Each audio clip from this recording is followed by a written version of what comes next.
6 দিন পরে নখ খসে যাবে, 9 দিন পরে চুল। কবর গাহের সামান নিতে কইরো না কেউ ভুল।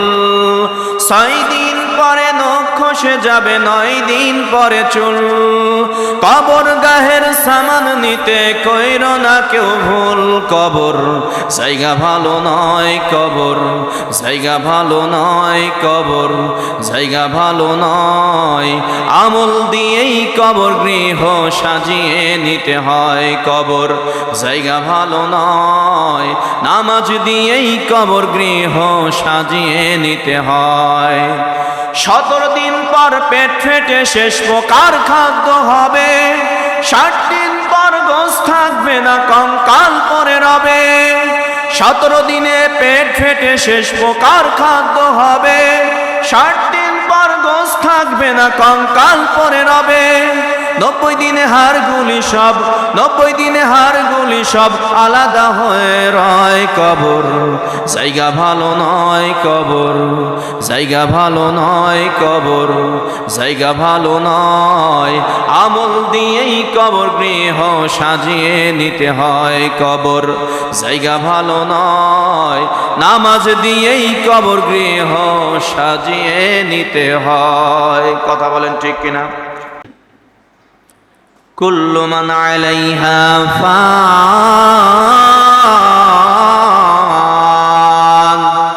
ওয়া ইয়াবকা ওয়াজহু রাব্বিকা যুল জালালি ওয়াল ইকরাম। আল্লাহু আকবার। আল্লাহ রাব্বুল আলামিন কোরআনুল কারীমের মধ্যে সূরা রহমানের মধ্যে ডাক দিয়ে বললেন, কুল্লু মান আলাইহা ফান। আল্লাহ তাআলা ডাক দেয়া বলেন, পৃথিবীতে যা কিছু আছে সবই নশ্বর। ওয়া ইয়াবকা ওয়াজহু রাব্বিকা যুল জালালি ওয়াল ইকরাম। কেবলমাত্র শুধুমাত্র তোমার প্রতিপালক হচ্ছে অবিনশ্বর। তোমার প্রতিপালক অবিনশ্বর, তিনি হচ্ছে মহিমাময়, মহা অনুভূতিতার, আপনার মহা মহা মহা মহা অনুভূতিতা, মহিমাময়। কুল্লু মান আলাইহা ফান। পৃথিবীতে যা কিছু আছে, যত বস্তু আছে সব ধ্বংসশীল, নশ্বর, শেষ হয়ে যাবে। শুধু একমাত্র থাকবেন তিনি কে? আল্লাহ। ওয়া ইয়াবকা ওয়াজহু রাব্বিকা যুল জালালি ওয়াল ইকরাম। অবিনশ্বর কেবলমাত্র তোমার প্রতিপালক, আপনার রবের সত্তা, যিনি মহিমাময়, মহা অনুভব। আল্লাহ রব্বুল আলামিন একমাত্র থাকবেন, আর সব কিছুই ধ্বংস হয়ে যাবে। এই আয়াতে কারিমার ব্যাখ্যায় তাফসিরের মধ্যে, তাফসির ইবনে কাসিরের মধ্যে আল্লামা ইবনে কাসির রাহমাতুল্লাহ আলাইহি লেখেন, তাফসিরে মাযহারের মধ্যে কাজী সানাউল্লাহ পানিপতি রহমাতুল্লাহ আলাইহি লেখেন, এই আয়াতে কারিমায় আল্লাহ রাব্বুল আলামিন বুঝাচ্ছেন যে বান্দা শোনো, দুনিয়াতে যা কিছু আছে, আমরা দু চোখে যা কিছু দেখি, আসমান থেকে জমিন পর্যন্ত, জমিন থেকে আসমান পর্যন্ত সব কিছুই একদিন বিদায় নেবে, মারা যাবে। কথা বলেন ঠিক কিনা? সব ধ্বংসশীল হয়ে যাবে। পৃথিবীতে কিছুই থাকবে না, পৃথিবীতে কিছুই থাকবে না। সৌরজগতের যা রয়েছে সব ধ্বংস হয়ে যাবে। আমরা যা দুনিয়ার জমিনে যা দেখি, যত আসবাব রয়েছে সব কিছু ধ্বংস হয়ে যাবে। অর্থাৎ সবাইকে এই মৃত্যুর স্বাদ গ্রহণ করতে হবে। কুল্লু নাফসিন যায়িকাতুল মাউত। আল্লাহু আকবার। প্রত্যেকটা প্রাণীকে এই মৃত্যুর স্বাদ আস্বাদন করতেই হবে। সব ধ্বংস হয়ে যাবে, কেবলমাত্র শুধুমাত্র আমার আল্লাহ রব্বুল আলামিন বাকি থাকবেন। কথা বলেন ঠিক কিনা? ওয়া ইয়াবকা ওয়াজহু রাব্বিকা যুল জালালি ওয়াল ইকরাম। আল্লাহু আকবার বলেন। কেবলমাত্র অবিনশ্বর তোমার প্রতিপালক, তিনি অবিনশ্বর, তিনি ধ্বংস হবে না, তার কোনো মৃত্যু নাই, তার কোনো মরণ হবে না। এই জন্য তাফসীর ইবনে কাসিরের মধ্যে আল্লামা ইবনে কাসির রাহমাতুল্লাহ আলাইহি লিখছেন, ও দুনিয়ার মুসলমান, যেহেতু আমরা মারা যাব, আমাদের এই হিসাব নিকাশের গ্রহণের ভার আমার আল্লাহ রব্বুল আলামিনের উপরে। আল্লাহ রব্বুল আলামিন হিসাব নেবেন। মারা যাব আর আল্লাহ তাআলা একমাত্র জীবিত থাকবেন। আল্লাহ তাআলার কোনো মরণ নাই, তার কোনো ক্ষয় নাই। জোরে বলেন আল্লাহু আকবার। এই জন্য সেই আল্লাহর কাছে যখন আমরা ফিরে যাব, অবশ্যই আমাদের হিসাব দিতে হবে। আল্লাহ তাআলা একমাত্র থাকবেন, এছাড়া কেউ দুনিয়াতে থাকবেন না। আল্লাহ রব্বুল আলামিন কিয়ামতের ময়দানে ডাক দিয়া বলবেন বান্দাদেরকে ডাক দিয়ে বলবেন, বান্দা, ও বান্দা, এই যারা দুনিয়ার জমিনে ক্ষমতার বড়াই করেছিলে, আজ তোমরা কই, কোথায় তোমাদের রাজত্ব? লিমানিল মুলকুল ইয়াউম, লিমানিল মুলকুল ইয়াউম, তোমাদের রাজত্ব কোথায়? তোমরা ক্ষমতার দাপট দেখাইছিলে, এখন কোথায় গেল তোমার ক্ষমতার দাপট? কোনো দাপট চলবে না। আল্লাহ রাব্বুল আলামিন এ কথা বলার কিছুক্ষণ পরেই বলবে, লিল্লাহিল ওয়াহিদিল কাহ্হার, একমাত্র রাজত্ব আমি আল্লাহ রাব্বুল আলামিনের জন্য। আমি আল্লাহর রাজত্ব চলবে এই কিয়ামতের ময়দানে। জোরে বলেন আল্লাহু আকবার। সোনার মুসলমান ভাইরা আমার, তাহলে আমরা বুঝতে পারলাম পৃথিবীতে যা কিছু আছে সব কিছু নশ্বর, একমাত্র আল্লাহ রাব্বুল আলামিন অবিনশ্বর, তার কোনো ধ্বংস নাই, মৃত্যু নাই। এরপরে আল্লাহ রাব্বুল আলামিন এই কথা বলার পরে সুন্দর করে বলছেন, ফাবিআইয়ি আলাই রাব্বিকুমা তুকাযযিবান। আল্লাহু আকবার। আল্লাহ তাআলা বলছেন, হে মানুষ জাতি এবং জিন জাতি, তোমরা তোমাদের রবের, তোমাদের প্রতিপালকের কোন অনুগ্রহকে তোমরা অস্বীকার করো? কোন অনুগ্রহকে অস্বীকার করা যাবে না। আল্লাহ তাআলার সমস্ত অনুগ্রহকেই আমাদের মেনে নিতে হবে, তাদের করুণাকে মেনে নিতে হবে, অনুগ্রহ যেটা করছেন সেটা মেনে নিতে হবে। কোন নিয়ামতকে অস্বীকার করার মতো জ্ঞান আমাদের নাই, ক্ষমতা নাই। এজন্য সমস্ত নিয়ামত আমাদের স্বীকার করে নিতে হবে এবং শুকরিয়া জ্ঞাপন করতে হবে। সোনার মুসলমান ভাইরা আমার, এরপরের আয়াতে কারিমে আল্লাহ তাআলা বলছেন, ইয়াসআলুহু মান ফিস সামাওয়াতি ওয়াল আরদ কুল্লা ইয়াউমিন হুয়া ফি শান।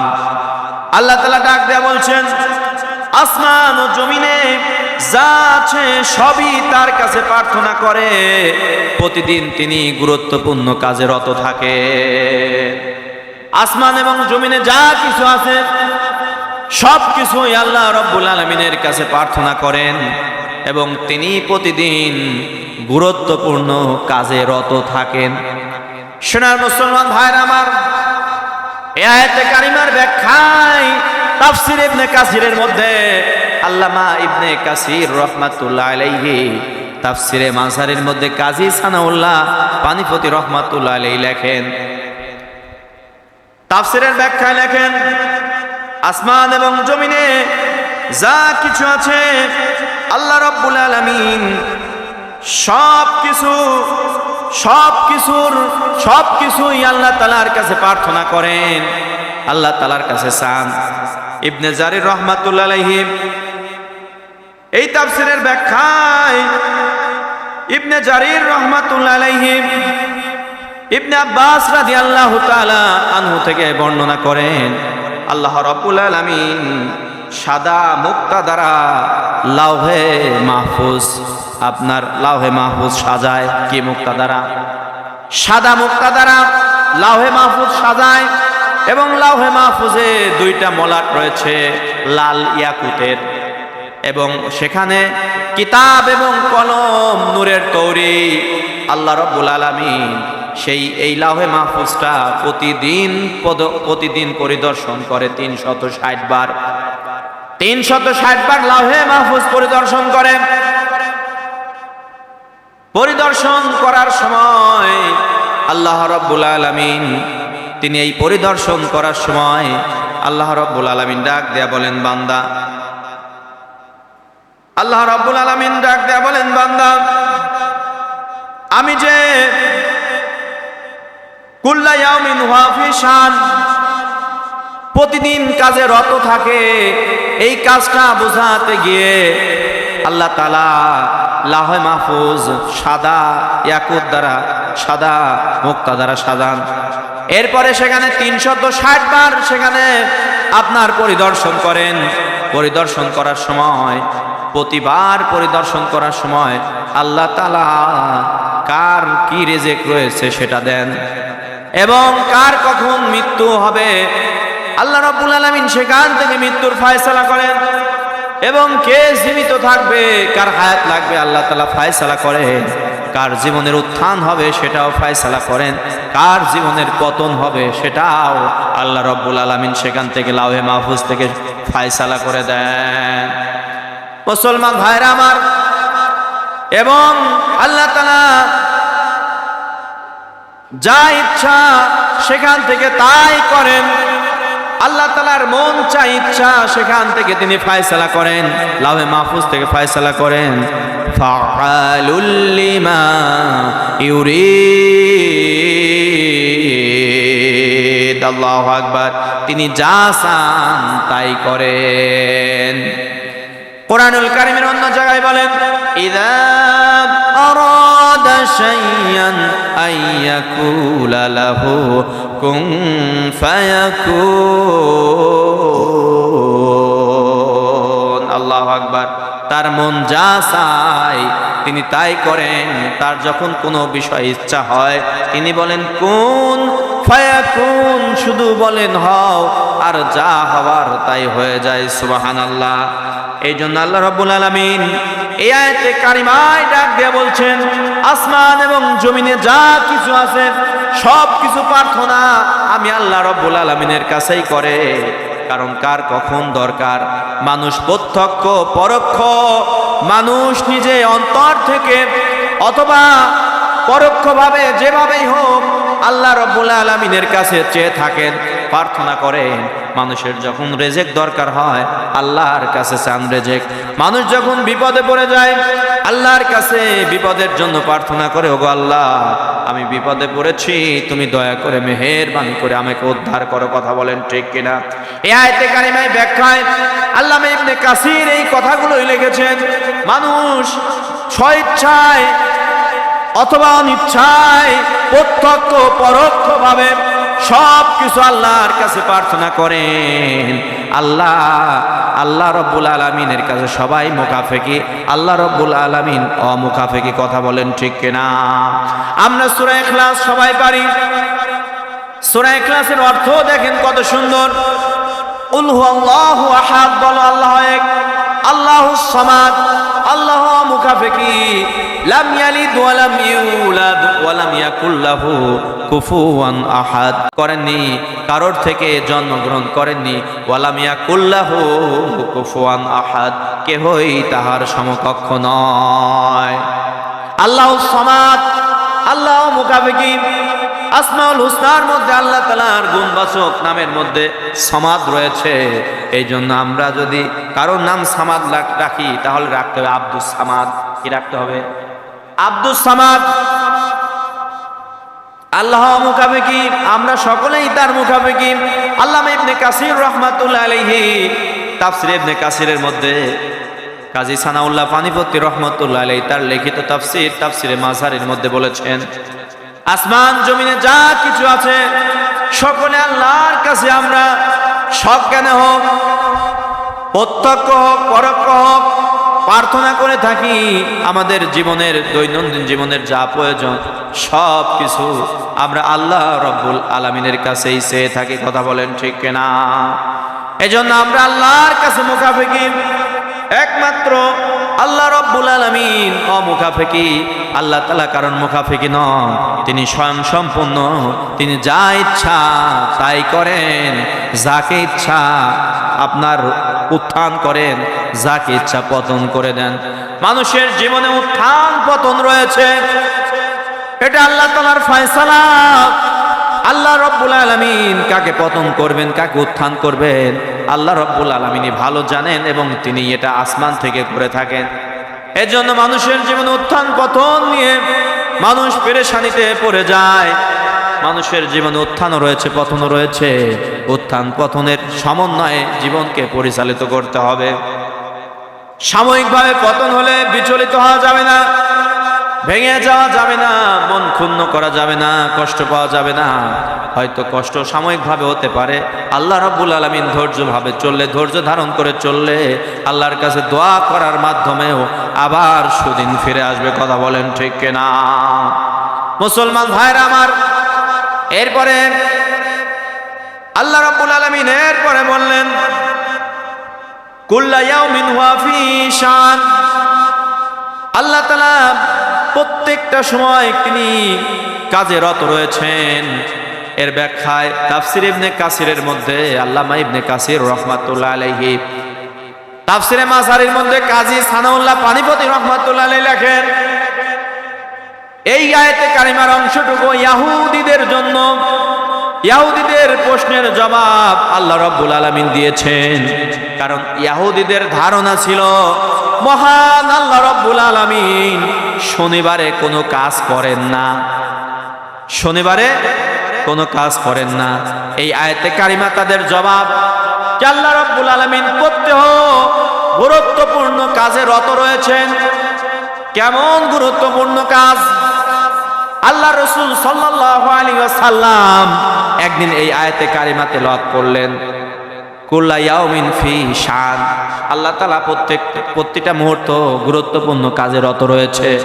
সাহাবীরা আরজ করলেন, ইয়া রাসূলুল্লাহ, ইয়া হাবিবাল্লাহ, আল্লাহ রাব্বুল আলামিন কি কাজে রত রয়েছে, কি কাজে ব্যস্ত, এর ব্যাখ্যা কি? আমরা তো বুঝলাম না কোন সে কাজ, কাজের নাম কি, কাজের কোয়ালিটি কেমন, কি কাজ? আল্লাহ রাসূল বললেন, আল্লাহ রাব্বুল আলামিন ব্যস্ত রয়েছেন। আল্লাহ রাব্বুল আলামিন এই কথা দ্বারা বুঝিয়েছেন, আল্লাহ রাব্বুল আলামিন তিনি যখন যার মৃত্যু হয় মৃত্যু ঘটান, যাকে হায়াত বৃদ্ধি করার দরকার হায়াত বৃদ্ধি করে দেন, এবং যার রেজেক যতটুকু রেজেকের ফয়সালা দেন, এবং মানুষের জীবনের উত্থান পতন সব কিছু করেন। এই কাজে ব্যস্ত রয়েছেন, এই কাজে রত রয়েছেন। এই ব্যাখ্যাটা আল্লাহ রাসূল সাল্লাল্লাহু আলাইহি ওয়াসাল্লাম সাহাবীদেরকে দিয়ে বুঝিয়ে দিলে। সম্মানিত উপস্থিতি, আজকে এই কয়েকটি আয়াতে কারিমার ব্যাখ্যা এটাই যে আল্লাহ আসমান এবং জমিনে যা কিছু আছে সব কিছুই প্রার্থনা করে আল্লাহ রাব্বুল আলামিনের কাছে, এবং আল্লাহ রাব্বুল আলামিন উনি প্রত্যহ গুরুত্বপূর্ণ কাজে রত রয়েছে। এই আয়াতে কারিমার এক নম্বর এর আয়াতে কারিমার আগের ব্যাখ্যা হচ্ছে, আগের অর্থ হচ্ছে আল্লাহ রাব্বুল আলামিন নশ্বর, অর্থাৎ আল্লাহর কোনো ধ্বংস নাই, মৃত্যু নাই। আমরা হচ্ছে অবিনশ্বর মানুষ, পৃথিবীতে যা কিছু সবই অবিনশ্বর, অর্থাৎ আমাদের ধ্বংস আছে, আমাদের মৃত্যু আছে। আমরা একদিন চলে যাব, আল্লাহ রাব্বুল আলামিনই শুধু একমাত্র থাকবেন, কেবলমাত্র শুধুমাত্র আল্লাহ রাব্বুল আলামিনই থাকবেন, আমরা সব ধ্বংস হয়ে যাব। এজন্য আমাদের সেই ধ্বংস হয়ে যাওয়ার পূর্বেই, মারা যাওয়ার পূর্বেই আমাদের প্রস্তুতি নিতে হবে। পূর্ব প্রস্তুতি যদি আমরা নিতে পারি, তাহলে সেই ব্যক্তি সফল কাম হবে যিনি পূর্ব প্রস্তুতি নিতে হবে। আল্লাহ রাব্বুল আলামিন কুরআনুল কারীমের মধ্যে বলেছেন, বাল তুসিরুনাল হায়াতাদ দুনিয়া ওয়াল আখিরাতু খায়রু ওয়া বাকা। বস্তুত তোমরা পার্থিব জীবনকে অগ্রাধিকার দাও, অথচ পরকাল সর্বোৎকৃষ্ট সর্বশ্রেষ্ঠ জীবন। এজন্য আমরা আখিরাতকে প্রাধান্য দিয়ে আখিরাতের মাল সামানা কামাই করার জন্য ব্যস্ত থাকুন, নিজেকে আমরা নিয়োজিত করব। আল্লাহ পাক আমাদের তৌফিক দান করুক, আমিন। ওয়া আখিরি দাওয়ানা আলহামদুলিল্লাহি রাব্বিল আলামিন। যারা সুন্নাত করেন নাই 4 রাকাত সুন্নাত করেন।